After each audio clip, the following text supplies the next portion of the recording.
Hai, selamat datang kembali di Nonton Lagi Channel. Bagaimana nih kabar kalian? Semoga baik-baik saja ya. Di episode kali ini kita akan membahas beberapa karakter yang secara mengejutkan memiliki backstory yang cukup gelap. Bersiaplah.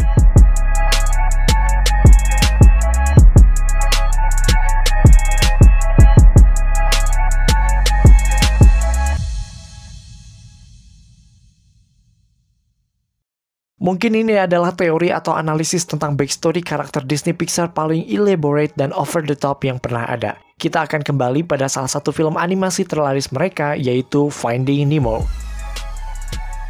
Kita semua menyukai Finding Nemo, cerita yang didominasi bersetting di bawah laut dengan berbagai macam karakter yang unik dan menggemaskan. Sepanjang film, kita hanya difokuskan pada konflik yang ada di bawah laut tanpa memerhatikan bahwa sebenarnya yang ada di atas laut pun alias di darat itu memiliki cerita yang cukup complicated. Jika kalian baru mengenal channel ini, itu hebat, tapi pikiran kalian haruslah terbuka dengan adanya teori-teori ini. Bukan tanpa sebab, Finding Nemo pada dasarnya juga menceritakan tentang keluarga Fisherman. Marlin alias ayah Nemo tidak akan pergi bertualang menjelajah samudra jika anaknya tidak diambil oleh Fisherman ini. Oke, let's be honest, cerita yang ada di Finding Nemo tidak akan terjadi jika Nemo tidak diambil oleh Fisherman yang sepertinya dia adalah dokter gigi di kawasan Sydney. Ketika Finding Dory dirilis beberapa tahun lalu, fan teoris menemukan banyak Easter egg yang ada di dalamnya. Tapi, dari sekian banyak Easter egg yang ditemukan, ada satu yang memunculkan tanda tanya besar dan mengarah pada another story dalam Finding Nemo. Easter egg tersebut adalah ini. Ada foto Darla dipajang di salah satu ruangan kantor pengkarantinaan hewan laut di Marine Life Institute dalam Finding Dory. Pertama kali kita melihat Darla ada di kantor Fisherman, tepatnya di Sydney, Australia. Sedangkan Marine Life Institute dalam Finding Dory, lokasinya ada di California, Amerika Serikat. Kedua tempat tersebut, Sydney dan California, ada di dua benua yang berbeda dan terpisah oleh samudra. Pertanyaannya, kenapa ada foto Darla di kedua tempat tersebut? So, untuk menjawab pertanyaan tersebut seperti biasa, jangan lupa untuk like, share, dan komen jika kalian suka video ini. Tekan tombol subscribe dan aktifkan notifikasi loncengnya supaya kalian tidak pernah ketinggalan video-video terbaru dari kami dan sebagai bentuk dukungan kalian terhadap berkembangnya channel ini. Oke, ini dia teori gelap Disney Pixar part 13, episode Darla's Backstory.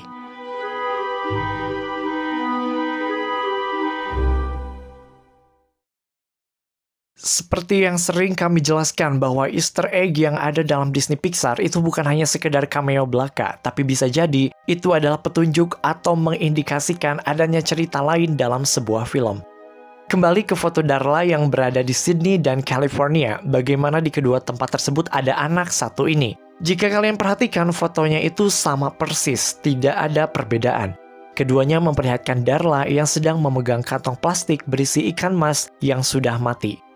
Tapi tunggu guys, ada foto Darla lainnya ditemukan dalam film Disney Pixar. Bukan dalam Finding Nemo atau Dory, tapi dalam film Toy Story 3. Lihatlah, ketika Molly sedang membaca majalah, foto Darla ada di cover majalah tersebut. Anak kecil ini ada di cover majalah. How? Bagaimana itu bisa terjadi dan apa yang sebenarnya terjadi? Penjelasan apa yang mungkin bisa mengaitkan tiga hal ini menjadi satu kesatuan yang utuh? Sayangnya, kita mungkin akan agak kesulitan untuk menjawab pertanyaan ini. Hal ini disebabkan karena kita benar-benar tidak mengetahui banyak tentang Darla, dan dia pun tidak memiliki banyak porsi ketika muncul di layar. Kebanyakan dari kita mungkin mengetahui bahwa dia adalah keponakan dari Fisherman, si dokter gigi. Dan hal itulah yang membuat misteri ini menjadi lebih menarik. Petunjuk pertama yang bisa kita gunakan sebenarnya adalah isi atau konten dari foto yang kita lihat di kantor dokter gigi dan kantor karantina yang ada di Marine Life Institute. Darla memegang sebuah plastik berisi ikan mas yang sudah mati. Keluarga Fisherman sepertinya adalah pecinta binatang, khususnya Fisherman ini sendiri. Kita bisa melihatnya dari berbagai macam poster tentang hewan-hewan di dinding atau pernak-pernik yang berbau hewan-hewan laut yang digantungkan. Nah, ikan yang ada dalam foto tersebut sepertinya adalah pemberian dari Fisherman untuk Darla. Sayangnya dia ikan tersebut. Karena mungkin itu adalah momen yang lucu atau mungkin memorable untuk Fisherman, maka ia mengambil foto saat momen tersebut berlangsung. Teori pertama mengatakan bahwa foto Darla yang ada di Sydney dengan yang ada di Marine Life Institute, California adalah satu foto yang sama. Mengapa hal ini bisa terjadi? Nah, setelah kejadian yang ada di Finding Nemo, di mana ikan-ikan hias yang ada di akuarium itu menghilang, dan mungkin fisherman juga menganggap bahwa semua ikan itu telah mati, dia mengalami depresi yang sangat berat. Mengingat bahwa fisherman adalah pecinta binatang di mana setiap ikan yang didapatkan diperolehnya dengan susah payah, maka ketika semua ikan kesayangannya itu hilang, dia merasa depresi. Ia pun meninggalkan semua hal yang ada di Sydney termasuk kantor dokter giginya dan pindah ke California, Amerika Serikat, tepatnya bekerja di Marine Life Institute. Di sana ia bekerja dengan asumsi supaya ia bisa menyelamatkan banyak ikan lainnya. Oleh sebab itu, foto Darla yang kita lihat di Sydney dibawa oleh fisherman ke Marine Life Institute. Makanya dua foto tersebut sebenarnya adalah sama. Tapi nih guys, teori ini tuh benar-benar kayak liar banget dan sebenarnya agak susah juga untuk mempercayainya. Kenapa? Karena ada kejanggalan-kejanggalan yang ada di dalamnya. Misalnya, teori ini bilang bahwa hanya karena fisherman kehilangan ikannya, ia sampai depresi dan meninggalkan semua hal yang ada di Sydney, termasuk pekerjaannya sebagai seorang dokter gigi. Tapi, sepertinya fisherman ini loyal sama pekerjaannya gitu. Dia senang menjadi seorang dokter gigi, buktinya ada di sini. Ketika ia akan mengambil plastik berisi Nemo, kita bisa melihat foto dia mendapatkan sebuah penghargaan yang kita bisa katakan bahwa penghargaan tersebut adalah penghargaan untuk para dokter gigi. Dan, jika kalian mendengarkan dengan baik, salah satu pasiennya adalah seorang Perdana Menteri Australia.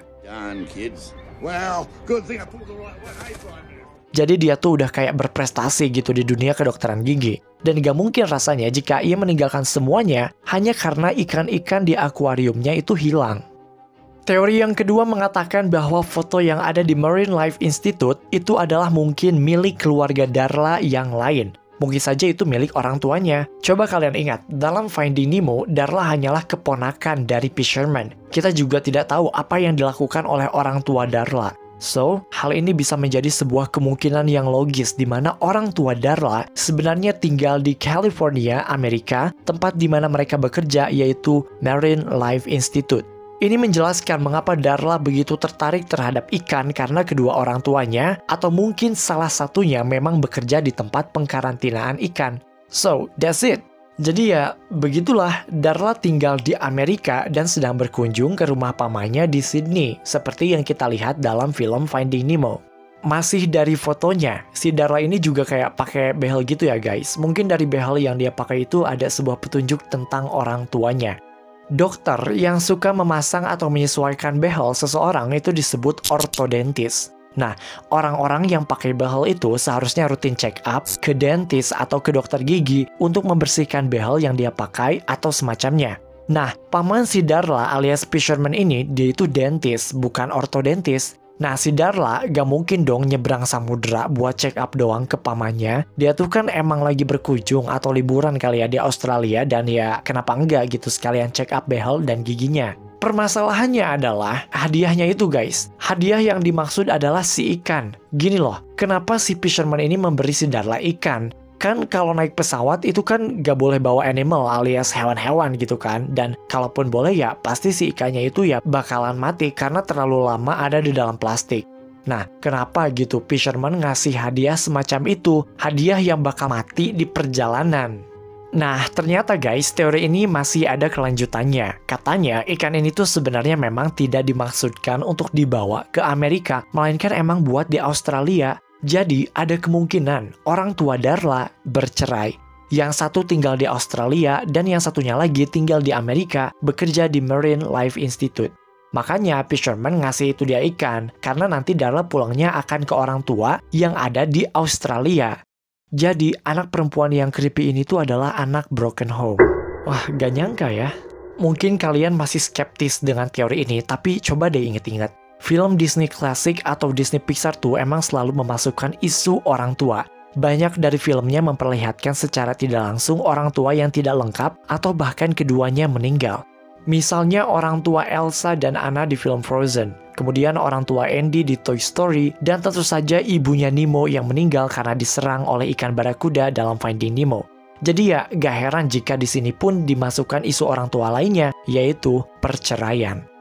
Jadi sekali lagi, ternyata orang tua Darla telah bercerai. Yang satu ada di Amerika dan yang satu lagi di Australia.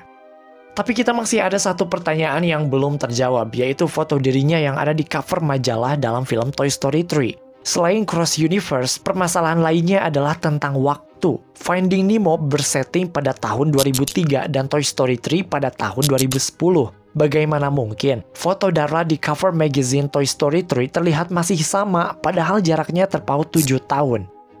Ternyata jawabannya selama ini ada di depan mata kita, guys. Selama bertahun-tahun kita baru sadar. Coba kalian ingat sweater yang dipakai oleh Darla. Tulisannya adalah Rock and Roll Girl.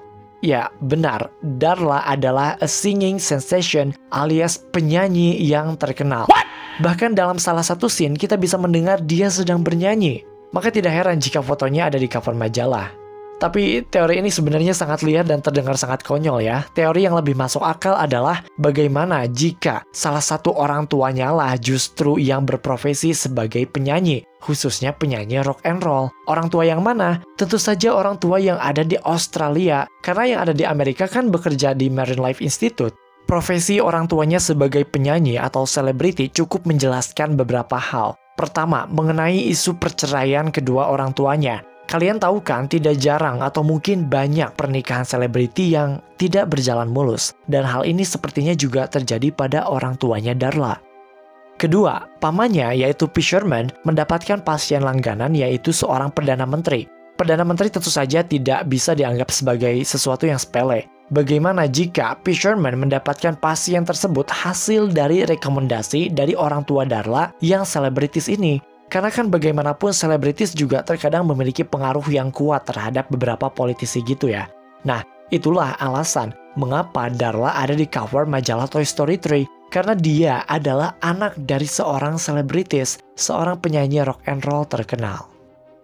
Oke, kalian tidak melupakan mengenai foto Darla yang masih terlihat sama kan? Jadi, antara Finding Nemo dan Toy Story 3 itu kan berbeda 7 tahun. Bagaimana Darla kayak masih terlihat sama gitu antara yang ada di kantor P. Sherman dan cover majalah? Sekarang, mari kita bahas sesuatu yang paling kontroversial dan banyak diperdebatkan dalam teori Disney Pixar, yaitu timeline. Nah, awalnya kita berpikir bahwa Finding Nemo ini bersetting tahun 2003 sesuai dengan tahun perilisannya. Tapi fan teoris menemukan sesuatu yang sangat aneh. Coba kalian perhatikan kalender yang ada di kantornya P. Sherman. Di sana terlihat bahwa Finding Nemo terjadi pada bulan November, tapi kita tidak tahu November tahun berapa. Jika kita melihat tanggal di kalender tersebut, tanggal satunya itu ada di hari Minggu, dan ternyata tanggal 1 pada bulan November di tahun 2003 itu bukan hari Minggu guys, melainkan hari Sabtu. Lantas, tahun berapa dong yang tanggal satunya hari Minggu di bulan November sesuai dengan kalender yang ada di kantor P. Sherman? Ternyata, setidaknya ada 2 tahun di mana tanggal 1 Novembernya adalah hari Minggu. Yang pertama adalah pada tahun 1998 dan yang kedua pada tahun 2009. Awalnya kita berpikir bahwa kalender yang ada di kantor P. Sherman itu terjadi pada tahun 1998 karena mengingat bahwa Finding Nemo ini kan mulai dikerjakan sejak sebelum tahun 2000-an. Tapi justru yang lebih logis adalah tahun 2009 karena itu cuma beda 1 tahun dengan setting waktu yang ada di film Toy Story 3 yaitu tahun 2010. Nah, oleh sebab itu, foto Darla yang ada di Finding Nemo masih terlihat sama dengan foto di majalah dalam Toy Story 3 karena ya, kedua film tersebut ternyata bersetting tidak jauh, cuma beda 1 tahun aja. Disney Pixar emang detail banget ya.